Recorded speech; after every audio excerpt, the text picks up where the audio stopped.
या कुक्षि विवरे कृत्वा स्वयं रक्षति सर्वतः नमामि जननीं देवीं परां प्रकृतिरूपिणीं మాతృదేవో భవ పితృదేవో భవ. ఇప్పుడు మనము ఫిబ్రవరి నెల 16వ తారీఖు నుంచి 28వ తారీఖు వరకు 2026వ సంవత్సరం గోచార ఫలితాలు, పక్ష ఫలితాలు ఏ విధంగా ఉంటాయో స్వశాస్త్రీయమైన పద్ధతిలో తెలుసుకునేటట్టు ప్రయత్నం చేద్దాం. కుంభరాశి వారికి ఫిబ్రవరి నెల 2026వ సంవత్సరం 16వ తారీఖు నుంచి 28వ తారీఖు వరకు ఉన్నటువంటి 13 రోజులు, ఎందుకంటే ఫిబ్రవరి 28 రోజులే కాబట్టి ఈ 13 రోజులే ఉంటాయి. ఈ 13 రోజులు గోచార ఫలితాలు ఏ విధంగా ఉన్నాయో సశాస్త్రీయమైన పద్ధతిలో మనం తెలుసుకునేటువంటి ప్రయత్నం చేద్దాం. ఇక్కడ జన్మల్లో అంటే కుంభంలోనే 5 గ్రహాల యొక్క సంచారం జరుగుతోంది. కుజుడు ఒక 5 రోజులు, అంటే ఈ 13 రోజుల్లో 5 రోజులు అంటే మరి మిగతా 8 రోజులు ఏవి అంటే వ్యయ స్థానంలో ఉన్నాయి. అది మనకి యోగకారకం ఏం కాదు. మొత్తంగా 5 గ్రహాలు ఇక్కడ కుజుడు, రవి, శుక్రుడు, బుధుడు, రాహు 5 గ్రహాల యొక్క సంచారం జరుగుతుంది. ఇందులో జన్మల్లో అంటే కుంభరాశిలోనే ఉన్నటువంటి శుక్రుడు తప్పితే ఏ గ్రహము కూడా ఈ 4 గ్రహాల్లో మీకు అనుకూలమైనటువంటి ఫలితం ఇవ్వజాలదు. ఈ శుక్రుడు ఇచ్చేటువంటి ఫలితం ఏంటి? మంచి ఆలోచన, మంచి ప్రవర్తన ఇస్తాడు. మిగతా గ్రహాలన్నీ కూడా చెడు ఆలోచన, చెడు ప్రవర్తన వైపే మనల్ని ఆకర్షిస్తూ ఉంటాయి 4 గ్రహాలు. జన్మల్లో గుర్తుపెట్టుకోండి, మళ్ళీ ఒకసారి చెప్తున్నాను, జన్మల్లోనే ఒకే ఒక గ్రహం శుక్ర గ్రహం తప్పితే గోచార రీత్యా ఏ గ్రహము యోగించదు. ఓకే, ఇది గుర్తుపెట్టుకోండి. అంచేత ఒక్క శుక్రుడు మాత్రమే యోగిస్తున్నాడు, మిగతా 4 గ్రహాలు యోగించడం. ఇక ద్వితీయ స్థానంలో శని భగవాన్ యొక్క సంచారం జరుగుతుంది.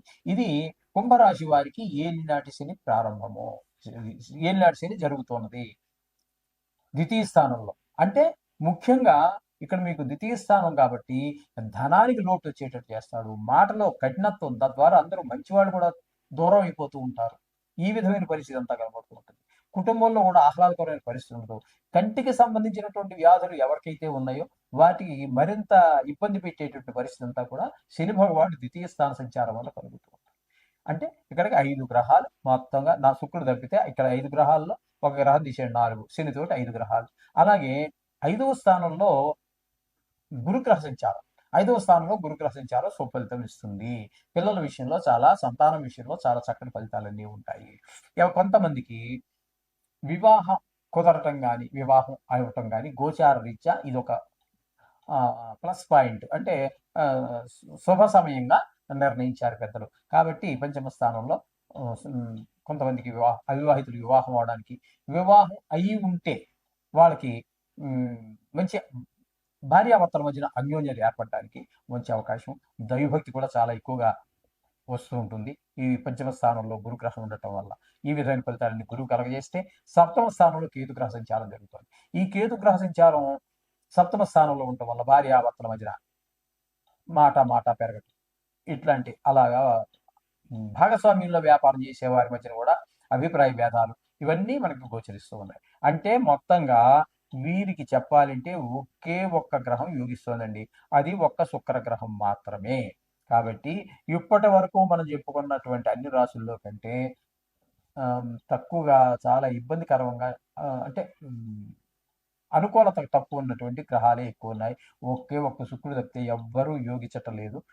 ఒక గురువు కూడా మనం మంచిగానే చెప్పుకోవచ్చు. గురువు కూడా మనకి 13 రోజులు అనుకూలమైన ఫలితాలు ఇస్తాడు. అంచేత 2 గ్రహాలు మాత్రం మనం చెప్పుకోవచ్చు. కాబట్టి మిగతా గ్రహాలన్నీ ప్రతికూలంగా ఉన్నాయి.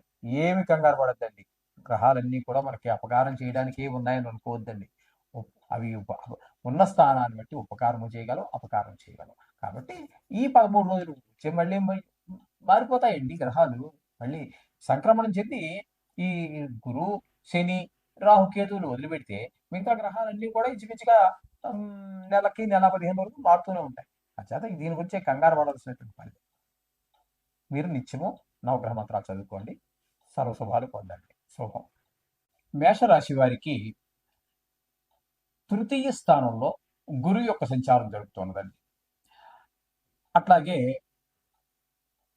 5వ స్థానంలో కేతుగ్రహ సంచారం జరుగుతున్నది. 6వ స్థానంలో 7, 8, 9 స్థానాలన్నీ కూడా ఇంచుమించుగా అన్ని కూడా ఖాళీగానే ఉన్నది జరుగుతున్నది. కాకపోతే దశమ స్థానంలో కుజుని యొక్క సంచారం ఒక 8 రోజులు జరుగుతున్నది. తదుపరి సంక్రమణం చెంది ఆయన దశమ స్థానం నుంచి ఏకాదశ స్థానంలోకి ప్రవేశిస్తూ ఉన్నారు.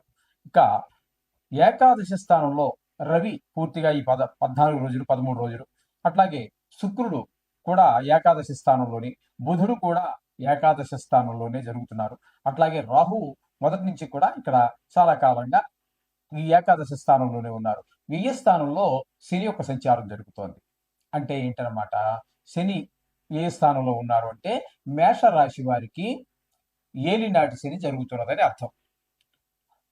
ఓకే, వ్యయ స్థానంలో శని భగవాన్ యొక్క సంచారం వల్ల ధన వ్యయం, ధన నష్టం, కొంతమందికి కారాగార శిక్షలు, కొంతమందికి కడత నష్టం, విదేశాలకు వెళ్ళాలి అనుకునే వారికి మాత్రం ప్రోత్సాహం కలగజేస్తాడు.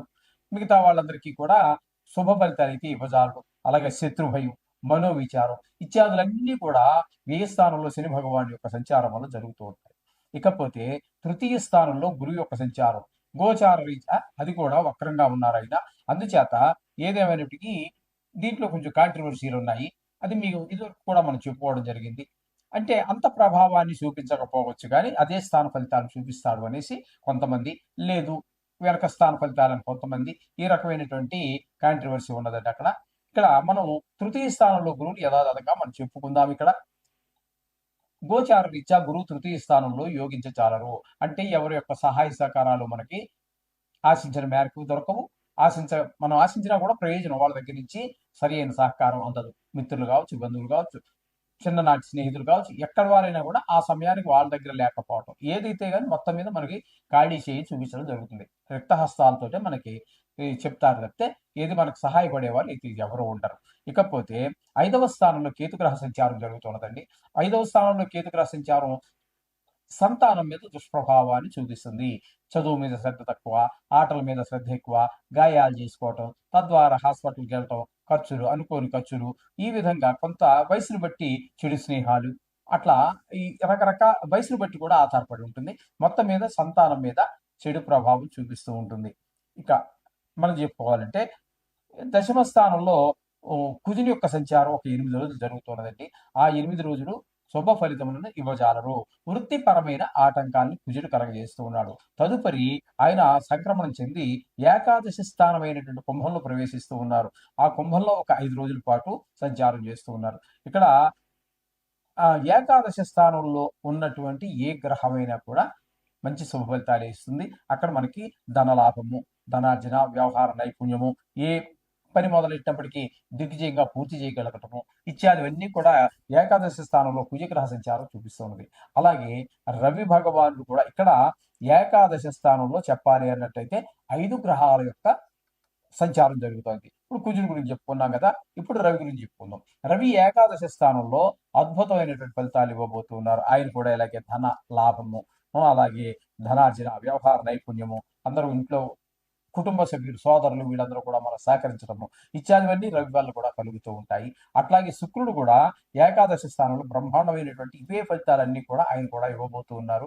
చేత ఇక్కడ ఈ శుక్రుడు ఇక్కడ ఉండడం వల్ల ఏమిటి అంటే మనకి కొంచెం ఈ సినిమా రంగంలో ఉన్నటువంటి వారికి, ఈ సోషల్ మీడియాలో ఉన్నటువంటి వారికి, అలాగే మన స్టాక్ మార్కెట్లో పెట్టుబడి పెట్టేటటువంటి వారికి అనుకూలమైన ఫలితాలన్నీ కూడా ఇవ్వబోతున్నారు శుక్ర భగవానుడు. ఈ బుధుడు కూడా ఇక్కడే ఉన్నారు, అంటే 11వ స్థానంలోనే ఉన్నారు. దాని తద్వారా బుద్ధి బాగా చురుకుగా పనిచేస్తూ ఉంటుంది. లెక్కలు, గణితాలు అవన్నీ బాగా చేయగలుగుతారు. మంచి కష్టపడి సంపాదించడం వేరు, లాజిక్ గా సంపాదించడం, తెలివితేటలు ఉపయోగించి సంపాదించడం వేరు. అవన్నీ బుధుడి వల్ల సంక్రమించేటటువంటి ఫలితాలు. ఈ విధంగా బుధుడి యొక్క సంచారం కూడా ఏకాదశి స్థానంలో చాలా సులువుగా ధన సంపాదనకి ఉపయోగపడుతూ ఉంటుంది. ఇక రాహుగ్రహ సంచారం, రాహు కూడా అద్భుతమైనటువంటి ఫలితాలు ఇవ్వబోతూ ఉన్నారు ఇక్కడ. అందుచేత మొత్తంగా మనం చెప్పుకోవాలి అన్నట్టయితే ఈయన కూడా ఇక్కడ ఉండటం ద్వారా సేమ్ ఇవే ఫలితాలు, మంచి ఫలితాలు, ధనార్జన, ధన లాభము, అలాగే ఇంట్లో సభ్యులు, కుటుంబ సభ్యులందరూ సహకరించడం, అన్నదమ్ములు సహకరించడం, అలంకారాల మీద ప్రీతి, ఇట్లా ఉంటుంటుంది. ఈ విధంగా రాహు వల్ల కూడా మంచి ఫలితాలే ఉన్నాయి. మొత్తంగా ఈ ఏకాదశ స్థానంలో ఉన్నటువంటి 5 గ్రహాలు కూడా అంటే కుజుడు మాత్రం పాక్షికంగా, కానీ మిగతా 4 గ్రహాలు పూర్తిగాను, ఈ కుజుడు మాత్రం పాక్షికంగాను 5 గ్రహాల యొక్క ఫలితం మనకి శుభప్రదమైన ఫలితాలు ఇస్తూ ఉన్నాయి. కాబట్టి 5 గ్రహాలు అనుకూలతుంది. మొత్తంగా మనం చెప్పాలి అన్నట్టయితే చాలా శుభ ఫలితాలన్నీ కూడా మేషరాశి వారు చవి చూడబోతున్నారు ఈ 15 రోజుల్లో. అంటే ఈ 13 రోజుల్లో రెండవ పక్షం ఫిబ్రవరి. ఎందుకంటే నిజానికి 15 రోజులు ఉండాలి, 15 కానీ 16 కానీ ఉండాలి. ఫిబ్రవరి నెల 28 రోజులే కాబట్టి ఇక్కడ మొదటి పక్షం అయిపోయింది కాబట్టి ఇక మిగిలిన 13 రోజులే. ఇక్కడ పక్షము అనగానే ఈ ఫిబ్రవరి నెలలో ఈ ఒక్కసారికి 13 రోజులుగా పరిగణన తీసుకోండి. శుభం భూయా.